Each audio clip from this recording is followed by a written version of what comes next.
Kashmiris are suffering in the Indian occupied portion.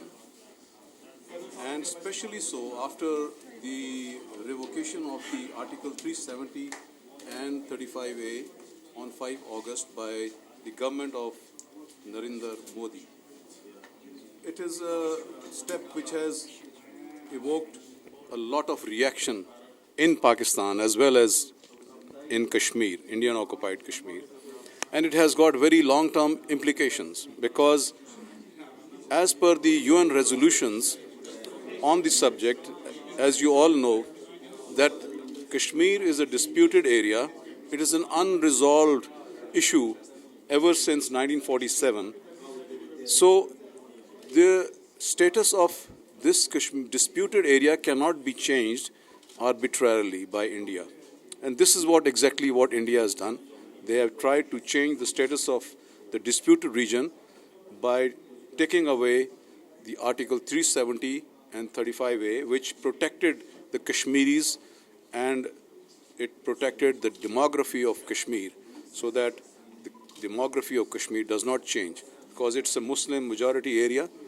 And till a plebiscite which was promised by the UN and also by the Indian leaders, by the way, Mr. Nehru, Jawaharlal Nehru, had promised the Kashmiris that a plebiscite will be held, a free and fair plebiscite. So this has not been held since 70 years. So till the plebiscite takes place, the demography of Kashmir cannot change. And Pakistan, that is why, demands from India that they should revoke this decision of abrogating Article 370A so that the demography of Kashmir does not change. And the suppression of the Kashmiri people does not take place in between. If you want to protect the Kashmiris, they don't need 800,000 troops over there. The Kashmiris don't want to live under India. This is a very indigenous struggle of the Kashmiris to throw away the yoke of occupation of the Indian occupation forces. So it is not a terrorism or it is not nothing to do with terrorism. It's a fight for freedom. It's a fight for their self-determination. It's a fight for getting their promised freedom as per the UN regulations and the UN resolutions in which they were promised, the Kashmiris were promised that they will be given the right to choose either India or Pakistan and under a UN supervised or plebiscite. So it has nothing to do with terrorism, I'm afraid. So what do you want the international community to do now? The international community has to pressurize India to do away with this decision of revoking Article 370 and 35A, remove the troops and allow international organizations to enter Indian occupied Kashmir and see for themselves and judge for themselves. What do the Kashmiris want? We want the international community to pressurize India into realizing that this is not an internal affair of India. It is an internationally recognized dispute which has to be resolved internationally.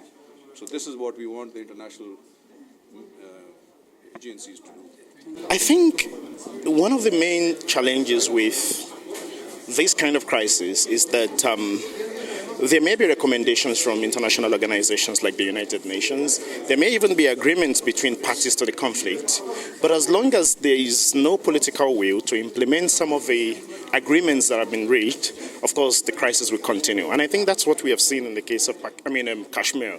I think the challenge has been that there has been no political will from the Indian government to act on some of the recommendations, for example, the ones from the Office of the High Commissioner for Human Rights, and then other recommendations that have been made, resolutions from the United Nations itself. So I think the challenge is that there is a lack of political will by the government in India, and until that is mainstreamed, until that is instituted, we will continue to see that the conflict will fester. I think that basically would be one of the major reasons why the conflict has continued to fester.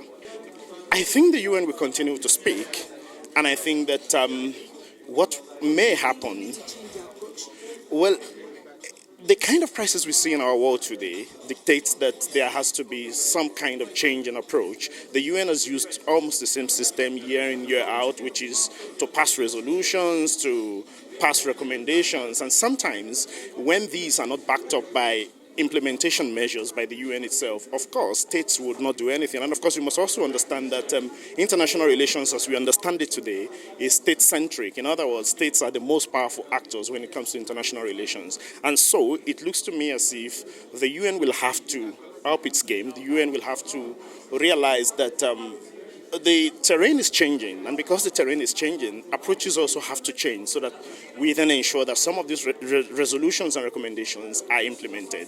Thank you very much. This event was organized to highlight the human rights violations in the Indian occupied Kashmir committed by the Indian occupied forces and Indian government.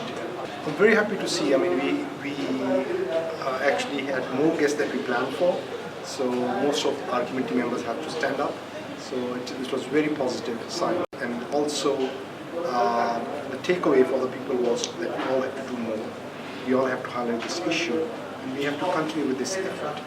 So I think, in our view, as an organizing team member, is that yes, it was a successful event for us. Here for the seminar about Kashmir, that as you can see here that human rights violation in India is going on, and we are here to make awareness for our Nigerian friends and also for the world, to tell them that how India is treating the peoples of occupied Kashmir, and we have also the pamphlet and all the history about what India is doing in occupied Kashmir.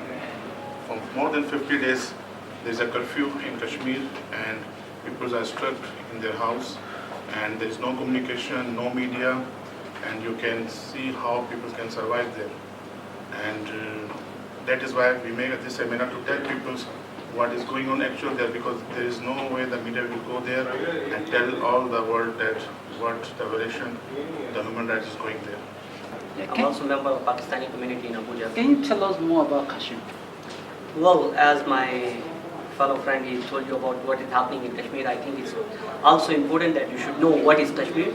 Maybe most of the people who are not a student of geography, they won't know what is Kashmir. Kashmir is the state in India, and we also have a Kashmir in Pakistan. It's located in Himalaya region, and if you go back 70 years ago, when India used to be one country under British rule, it was decided that India will be divided on the basis of religion into Pakistan and India. So when Pakistan was carved out, that time the basic rule was the Muslim majority areas are going to become part of Pakistan, while the Hindu majority areas of India will remain part of India. Kashmir is a region which has 80% population of Muslims, and it's a de facto part of Pakistan. Geographically, culturally, religiously, historically, it has always been linked with the areas which are now part of Pakistan. But what happened? The ruler, who was the Hindu, he tried to join Kashmir with India. And that's the reason we are here, that we are calling India as an occupied force in Kashmir. So Kashmir is a state in Himalaya region. I'm sure if you read more about the history, you would know more about this. The human rights violation in that region. Almost 80 million people or 8 million people are living in Kashmir, and from past 52 days, there is total completely communication blackout. People have no internet, they can't have mobile communication, they can't talk to their relatives who are living outside of Kashmir. So it's totally, I really don't have words actually. We just have to be a human to understand what is happening in Kashmir by the Indian forces. India has deployed 0.7 million army personnel in Kashmir, where men to soldier ratio is every soldier is guarding 10 people. So I don't understand why, Indians, and especially the civil society of India, they are not raising their voices, why they are doing in this modern world. We are seeing this kind of examples while 8 million people are deprived of their basic rights, basic human rights. So that's all about Kashmir. Please do follow us on our social media platform for more updates and comments. On Facebook, Bolijo Media Communications Limited. On Twitter, BOJ_TV. On WhatsApp, 0703-477-8568. Our email, bolijomedia@yahoo.com. For more updates from BOJ TV, kindly click on the subscribe button and the notification bell sign beside.